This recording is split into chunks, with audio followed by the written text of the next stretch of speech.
আসসালামু আলাইকুম। কেমন আছেন সবাই? আশা করি সবাই ভালো আছেন।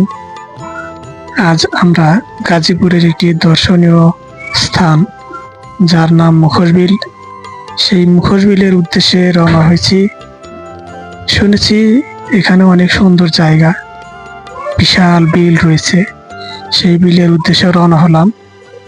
যাই হোক, অবশেষে সেই মুখোশবিলে এসে পৌঁছালাম। দেখতে খুবই ভালো লাগছে, জায়গাটি খুবই সুন্দর জায়গা, একদম মনোরম পরিবেশ, মুক্ত বাতাস। নামও যেমন মুখোশবিল, তেমনি এখানে রয়েছে মুক্ত বাতাস। খুবই সুন্দর জায়গা, একদম খোলামেলা জায়গা, দেখতে খুবই ভালো লাগে। সেই সাথে রয়েছে বিশাল বিল, বিলে রয়েছে নৌকা, অনেকগুলো নৌকা রয়েছে। একদম মনোরম পরিবেশ, অনেকগুলো খরা দেখতে পেলাম, যেগুলো দিয়ে মাছ মারে। দেখতেই পাচ্ছেন মাছ মারছে। খুবই সুন্দর জায়গা, দেখে খুবই ভালো লাগলো। বিশেষ করে ভালো লাগছে এখানে, একদম মনোরম পরিবেশ, কোনো কোলাহল নেই, মুক্ত বাতাস।